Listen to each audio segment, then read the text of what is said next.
Hari ini kita berada di penghujung tahun, di penghujung bulan. Begitulah cepatnya hari itu berlalu. Hari berubah menjadi pekan, pekan menjadi bulan, bulan menjadi tahun, tahun menjadi windu, windu berubah menjadi abad. Yang mati hilang, yang dulu hidup kaya, hari ini hanya tinggal kenangan saja. Kemana mereka dulu yang hebat-hebat, bangsawan, para penguasa? Semuanya mati ditelan zaman. Yang tinggal hanya apakah dia orang paling baik, dicatat dengan tinta emas, atau dia orang paling jahat, dihujat, dicaci dan dimaki. Harimau mati meninggalkan belang, gajah mati meninggalkan gading, manusia mati meninggalkan nama, nama yang baik atau nama yang buruk. Wa tilkal ayyamu nudawiluha bainan nas. Demikianlah hari demi hari kami pergantikan di antara manusia. Untuk apa hari ini dirubah Allah Ta'ala? Mengapa hari ini datang silih berganti dan kita ada di dalam zaman itu? Liya'lamallahu alladhina amanu. Allah ingin menguji siapa yang imannya tetap istiqamah, siapa yang masih tetap beriman sampai hari ini. Khatib mengucapkan alhamdulillah, nikmat yang paling besar adalah nikmat istiqamah dalam iman dan Islam. Berapa banyak ketika hari berubah, yang dulunya dia adalah orang baik-baik, hari ini berubah menjadi tidak baik. Yusbihu mu'minan, pada waktu pagi dia beriman, wa yumsi kafiran, petang hari dia berubah menjadi kafir.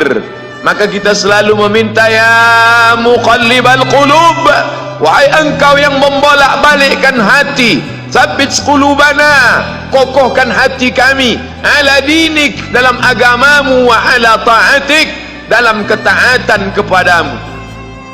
Berapa banyak yang dulu susah melarat, miskin, untuk sesuap nasi pun sulit, tapi begitu dilapangkan Allah rezekinya, tidak menjadi hamba yang bersyukur. Dia lalai, dia sangka itu karena jerih payahnya, dia kufur nikmat Allah Subhanahu wa ta'ala.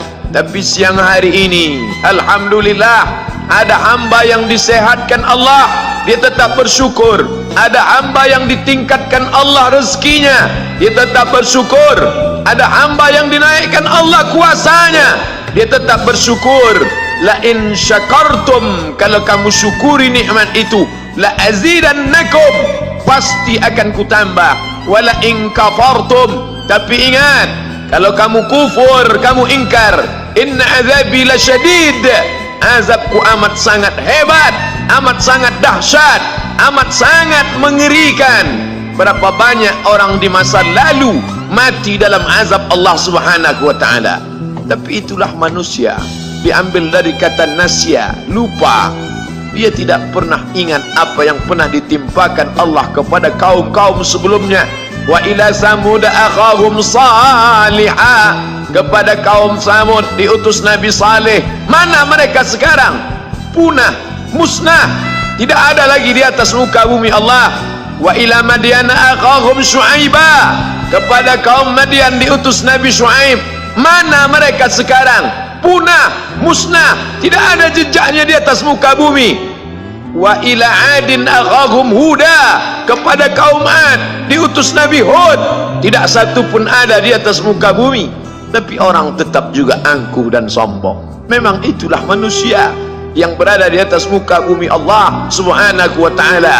Maka orang-orang yang baik tidak pernah berhenti mengajak kepada kebaikan. Umat ini dikatakan baik bukan karena banyak ibadahnya. Umat ini dikatakan baik bukan karena dia pergi bolak-balik ke kota Makkah Al-Mukarramah untuk haji dan umrah. Allah puji umat ini, kuntum khaira ummah, kalian umat terbaik. Kapan? Bila umat ini disebut umat terbaik? Ta'muruna bil ma'ruf, ketika engkau sanggup mengingatkan saudaramu dalam kebaikan. Pagi ingatkan tentang siang, siang ingatkan tentang petang, petang ingatkan tentang malam, malam ingatkan bahwa esok pagi kita tetap berbuat baik. Wa tanhauna 'anil munkar, larang mereka dari perbuatan mungkar. Maka hari-hari yang sudah kita lewati di masa yang lalu, sanggupkah akan pulang kembali? Pepatah Arab mengatakan lan tarji'al ayyamul lati madat, yang lalu tak dapat terulang kembali. Apakah semua itu berlalu begitu saja? Tidak ada yang percuma, tidak ada yang gratis, tidak ada yang sia-sia. Semua akan diminta pertanggungjawaban di hadapan Allah Subhanahu wa ta'ala. Sejak kita tegak di atas muka bumi ini, sejak kita diberikan nafas, diberikan hidup, diberikan nyawa, maka sejak itu kita ditanya, apa khalaqnakum abatha? Apakah kalian kami ciptakan sia-sia? Apakah kami sangka? Apakah kamu semua menduga bahwa kami menciptakan kamu lalu kamu tidak akan kembali menghadap kami? Semua akan diminta pertanggungjawaban di hadapan Allah Subhanahu wa ta'ala. Tidak ada kata yang dapat terucap dari lidah orang beriman selain ucapan astaghfirullahalazim. Ampunkan segala dosaku di masa yang lalu. Aku lalai dan lupa ya Allah. Kami termasuk orang-orang yang menghilangkan usia kami ya Allah. Kami tak tahu ke mana umur kami selama ini. Berapa jam untuk perbuatan dosa, berapa untuk perbuatan maksiat. Padahal ketika tiba masanya, kami semua akan menghadapmu, dan pada saat itu semua akan dihitung menit demi detik, detik semuanya. Tidak ada yang lepas daripada pengawasan. Inna alaikum lahafizin, bersama kamu ada malaikat hafazah kiraman mulia, katibin mencatat, ya'lamuna ma taf'alun, dia tahu semua yang kamu lakukan. Betapa waktu-waktu yang lalu itu tak dapat kita tebus dengan apapun selain kita perbaiki di masa yang akan datang. Tingkatkan kualitas salat berjamaah, tingkatkan membaca Al-Quran. Andai usia kita sudah lanjut, tak dapat kita jemput, maka kita didik anak cucu generasi akan datang menjadi generasi yang Qurani dan Islami. Sab'atun yudhilluhumullah, ada 7 di antara yang dapat naungan Allah. Yauma la dhilla illa dhilluh, hari itu tidak ada naungan kecuali naungan Allah Subhanahu wa ta'ala. Di antara yang mendapat naungan itu adalah syabun, anak muda, nasya'at fi ibadatillah, anak muda yang tumbuh beribadah kepada Allah Subhanahu wa ta'ala. Andai masa muda kita penuh dosa, andai masa muda kita penuh narkoba, andai masa muda kita penuh zina, wal iyadzubillah wa na'udzubillah, jangan sangka Allah tutup pintu taubat. Innallaha la yaghfiru ayyushraka bihi, Allah tak terima taubat orang yang mempersekutukannya. Wa yaghfiru ma duna dzalika liman yasha, tapi taubat selain itu diterima, dibukakan Allah Ta'ala. Mari perbaiki anak menantu, cucu, kawan, sahabat, andai talat, ajak ke jalan Allah Subhanahu wa ta'ala. Itulah salah satu memperbaiki yang masa lalu, kita perbaiki di masa yang akan datang. Di antara tujuan Allah mengapa dia buat kita masih hidup di akhir tahun ini, ya'lamallahu allazina amanu, Allah menguji siapa yang masih tetap dalam istiqamah iman dan Islam. Tujuan kedua, mengapa Allah buat kita hidup sampai hari ini? Wa yattakhidha minkum syuhada, wa yattakhidha minkum syuhada, Allah ingin melihat siapa di antara kita ini yang layak untuk menjadi syuhada. Iskariman, hidup mulia, au mutsyahidan, atau mati syahid. Pilihan orang Islam tidak banyak. Kalau hidup, hidup mulia. Kalau mati, mati syahid. Jangan hidup hina, mati terlunta-lunta, tidak diterima Allah Subhanahu wa ta'ala. Hidup mulia atau mati syahid dipersaksikan oleh para malaikat. Man kharaja fi talabil ilmi, siapa yang keluar rumah dengan niat menuntut ilmu, fahuwa fi sabilillah, maka dia seperti orang yang berjihad fi sabilillah, yang jauh meninggalkan kampung halaman, menuntut ilmu di perantauan. Jangan kau sangka kau anak yang terbuang, engkau adalah seorang syahid. Andai mati dalam perjalanan, maka matimu adalah seorang yang mati syahid. mencari rezeki yang halal, meninggalkan anak dan istri demi untuk memberikan nafkah, menjaga diri dari riba, menjaga diri dari Arab, menjaga diri dari syubhat. Ditinggalkan anak yang masih kecil, istri yang memerlukan kasih sayang. Kutinggalkan kalian bukan karena hawa nafsu, tapi ingin mencari yang halal. Tetesan air mata, penuh keringat dan kerinduan, munajat di tengah malam, dibayar Allah Ta'ala dengan tetesan darah seorang syahid. Man mata duna malihi, siapa yang mati membela kehormatan hartanya, fahuwa syahid, maka dia mati syahid. Betapa seorang yang susah melarat hanya untuk menjaga diri dari yang haram dan syubhat, Allah muliakan dia. Inna akramakum indallah, yang paling mulia di antara kamu di sisi Allah, atqakum, yang paling takut kepada Allah. Ramai kita di rumah Allah ini, yang paling kaya kah yang paling mulia? Tidak. Yang paling ganteng dan paling hebat kuasanya kah yang paling mulia? Bukan. Yang paling berilmu, buya, kiai, ulama, apakah dia yang paling mulia? Tidak ada jaminan. Tapi yang paling takut kepada Allah Subhanahu wa ta'ala, takut terjerumus dalam riba, takut terjerumus dalam syubhat, takut makan haram, sehingga dia biarkan dirinya dalam kesusahan, susah dalam pandangan manusia, melarat dalam pandangan orang kaya, tapi hidup mulia dalam pandangan Allah, para malaikat, nabi dan rasul.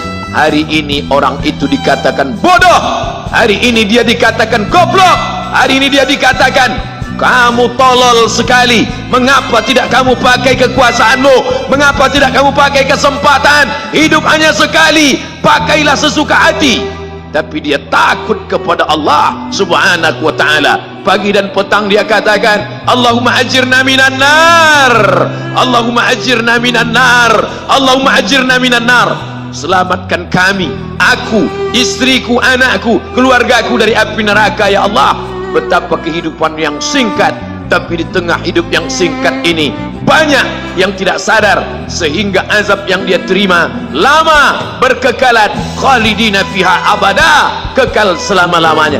Kullama nadijat juluduhum, ketika kulit mereka gosong, hangus, terbakar, batalna juludan ghairaha, kami ganti dengan kulit yang baru, hangus, gosong, terbakar, hitam, melepuh, menjadi arang, dia diganti dengan kulit yang baru, liyadzuqul azab, supaya mereka merasakan sakitnya azab. Mereka yang melihat azab itu berteriak, Rabbana absarna, Rabbana, ya Tuhan kami, absarna, mata kami sudah melihat, wasami'na, telinga kami sudah mendengar, farji'na, kembalikan lagi kami ke dunia, balikkan lagi kami ke dunia, kami tak tahan, farji'na, kembalikan kami ke dunia, na'mal salihah, kami ingin beramal saleh. Penyesalan tak lagi bermakna. Hari itu air mata tak ada gunanya. Hari itu bukan hari berdoa, hari itu bukan hari meminta, hari itu bukan hari munajat, hari itu adalah hari pembalasan. Hadza yaumul hisab, ini hari perhitungan. Segala amal akan dituntut, segala perbuatan akan dibalas. Sebesar apapun perbuatan akan diminta pertanggungjawaban di hadapan Allah Subhanahu wa ta'ala. Bila sampai hari ini kita masih membawa anak ke masjid, alhamdulillah. Jika hari ini masih membawa istri ke pengajian majlis ta'lim, alhamdulillah. Jika sampai hari ini masih pergi ke rumah yatim, panti jompo, fakir miskin, orang susah, orang tua dan terlunta, masih memberikan sebagian rezeki, iman masih ada di dalam, iman masih ada bersemayam, masih ada ketakutan kepada Allah. Yang paling mengerikan adalah tidak ada lagi rasa takut itu walaupun seujung rambut, tidak tersisa rasa takut itu walaupun sebesar benih padi, tidak ada rasa takut di dalam hati walaupun sebesar tapak kaki semut yang hitam di atas batu yang besar, di malam yang gelap, di tengah samudera yang luas. Renungkan sejenak, ini penghujung tahun. Jangan sampai penghujung tahun ternyata menjadi penghujung usia, ujung tahun ternyata menjadi akhir umur. itulah yang akan menjadi azab berkepanjangan. Apa yang akan kita bawa menghadap Allah subhanahu wa ta'ala? Kuasa akan binasa, harta akan sirna, sahabat akan lari, keluarga pun akan melupakan kita. Yang kekal menolong hanya amal yang pernah dilakukan. Kalau pernah tangan mengusap kepala anak yatim, kalau pernah kaki melangkah ke majelis ta'lim, kalau pernah mata menetes di tengah malam karena terkenang dosa yang begitu banyak, kalau pernah membelikan Quran 1, 2, 3 diberikan ke sekolah, kalau pernah membangunkan masjid, kalau pernah membangunkan anak yang baru saja tertidur tapi kita ingat dia belum salat subuh, kalau pernah menunjuk ajar kenapa tidak pakai jilbab, mengapa keluar malam dengan bukan mahram, kalau pernah mengingatkan sahabat, tetangga, kerabat, itulah yang akan menolong di hadapan Allah. Pada saat tidak ada yang dapat menolong kecuali pertolongan Allah subhanahu wa ta'ala. Mari kita renungkan di akhir tahun, mari kita muhasabah diri. Hasibu anfusakum, hitung amalmu qabla an tuhasabu, sebelum Allah dan malaikat menghitungnya. Wazinuha, timbang amalmu qabla an tuzanu, sebelum ditimbang di hadapan Allah. Pengadilan yang paling adil. Hari ini dengan uang yang banyak kita bisa bayar mereka yang menghalalkan yang haram, membela kita. Kita jelas-jelas salah, tapi karena kuasa, karena harta, karena uang kita bisa benar di mata manusia. Tapi sampai masanya yauma la yanfa'u malun, hari itu tak ada guna anak wala banun, tidak ada guna harta, tidak ada guna anak, illa man atallaha, kecuali orang yang datang menghadap Allah biqalbin salim, dengan hati yang bersih.